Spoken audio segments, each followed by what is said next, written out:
Managing stock levels is a critical challenge for organizations and procurement professionals at every stage of the value chain, including the supply chain. Effective stock management is about keeping the right quantities on hand and ensuring smooth operations in various areas such as transportation, warehousing, and customer service. This lesson will show you how to apply systematic approaches to managing stock levels efficiently, to keep costs in check, and to improve overall service quality.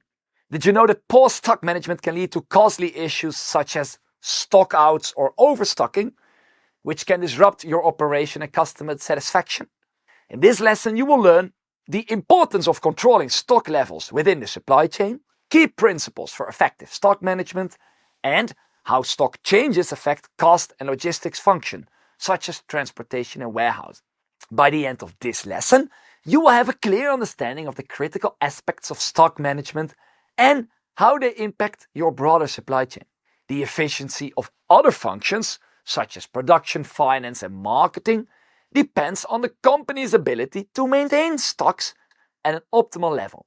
Often, it's difficult to measure the cost resulting from changes in stock management policies. One reason for this challenge is that many companies do not use appropriate metrics and fail to properly identify all associated costs. To fully understand these challenges, it's important to consider why inventories exist in the first place. While many businesses of course aim for efficiency, inventories are essential supply chains, serving various strategic purposes. They are present throughout supply chain operations, including materials, people, energy, and information flows. Inventories exist in a supply chain for the following reasons: geographical separation of production processes, protection against demand fluctuations, opportunity for bulk purchase discounts, protection against inflation. Picture this: a trendy coffee shop expands its menu, adding a variety of flavored syrups and specialty beans. Customers love the selection until some of the most popular flavors frequently run out. Frustrated, they either switch to another cafe or stop trying new options altogether. This dilemma isn't unique to coffee shops. It's a common challenge in retail, manufacturing, and logistics. Businesses must strike a delicate balance between offering a broad assortment of products and ensuring they can keep enough stock on hand.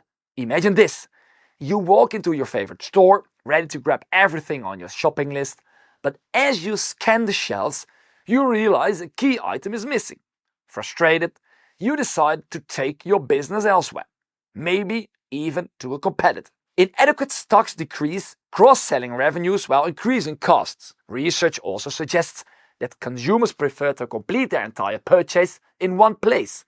If a product from their intended shopping list is unavailable, they may choose to shop elsewhere for all items. Statistics further indicate that stockouts have long-term effects on demand. Consumers who experience stockout issues are less likely to place future orders from the same store. When it comes to the quantity of stocks, it is clear that stocks of materials, raw materials, and finished products tie up money. For example, operating capital that cannot be used for other purposes. In modern logistics, some businesses aim to minimize or eliminate inventory to improve efficiency and reduce costs. Operating without stocks implies that all participants in the supply chain apply the earlier mentioned just-in-time strategy. This strategy also requires a high level of capital to ensure that every component, material, part, etc. is delivered according to the logistics principle of the 7 Ps. A structured approach is important to avoid excessive or insufficient stock. One way of achieving this is by using the 7P model. In logistics and supply chain management, ensuring efficiency and customer satisfaction requires a structured approach.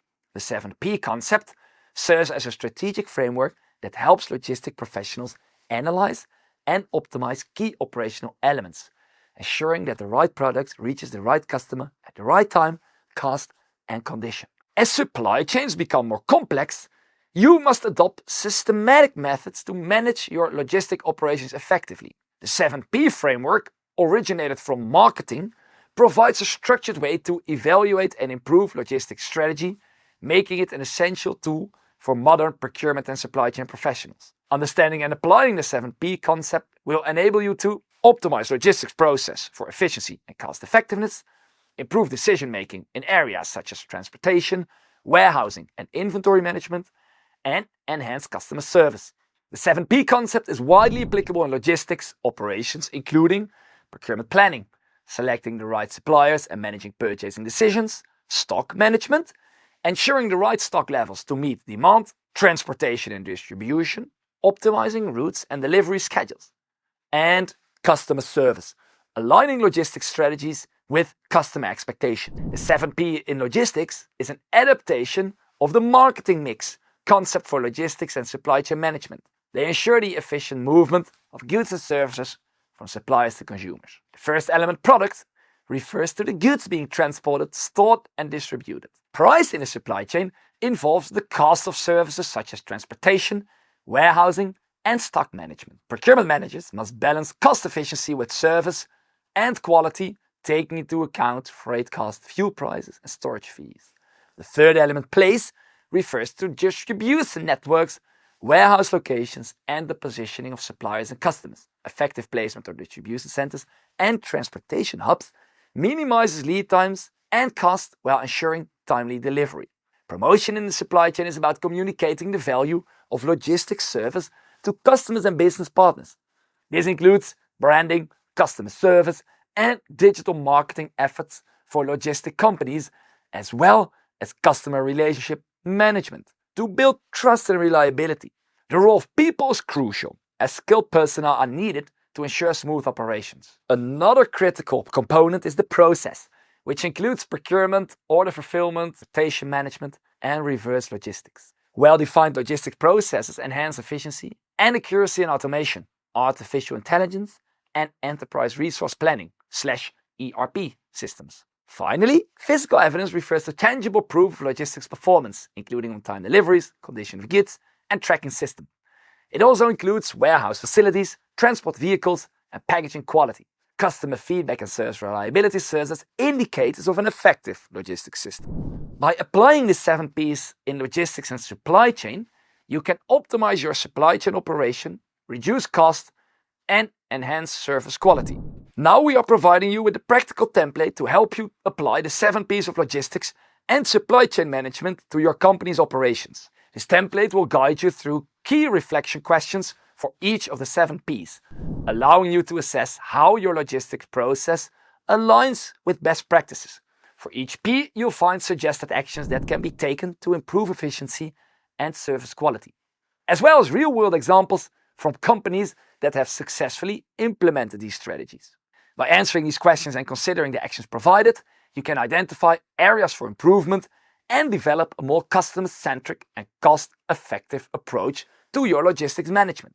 If the 7P concept is not applied in your supply chain, stock levels may become dependent on several external factors rather than a strategic approach. These factors, which are always important to consider in logistics planning, include available financial resources, type of goods, continuity of production, continuity of consumption, procurement availability, available storage space.